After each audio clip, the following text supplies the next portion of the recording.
Houses becoming more expensive, yet mortgages are becoming more affordable. That sounds like a dream, but it has side effects. For example, the world's largest financial crisis in recent history. In the early 2000s, US financial markets generated super profits due to numerous credit funds. These funds were built on the back of people who mortgaged their houses to pay for bank credits that they took to pay for said houses. In principle, a good idea. Take clients having no stable income and little to no understanding how bank loans really work, and what you are left with is no better than a pyramid scheme where everybody loses. Already in 2007, the majority of borrowers were unable to pay their monthly credit bills. Banks and investment advisors hoped it would be transient and tried to gloss over it. The gold mine of the mortgage securities trading turned into a black hole. The financial giant of the mortgage securities market, Lehman Brothers, announced bankruptcy after 158 years in business.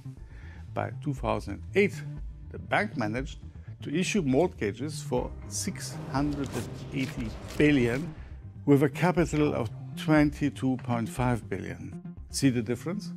It was the largest bankruptcy case in the US history.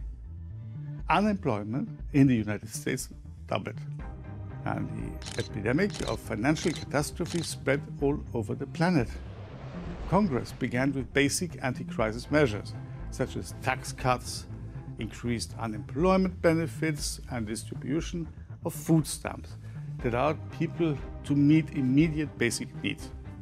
This stopped the escalation of the crisis. However, the main priorities were the rescue of banks and financial incentives. And this decision was not easy. At the height of the crisis, two US banks, Citigroup and RBS Group, were, without exaggeration, huge. Their combined assets were almost $6 trillion, exceeding the combined GDP of the world's 150 smallest countries. However, their capital reserves were tiny. When the funds ended, the government allocated more than $100 billion to keep the giants in business. In fact, taxpayers' money was used to save profit-hungry private corporations that made a mistake in assessing their own risks. However, despite sharp criticism, saving the banks was not a mistake. According to experts, it would have been more expensive to allow facilities of this size to go bankrupt.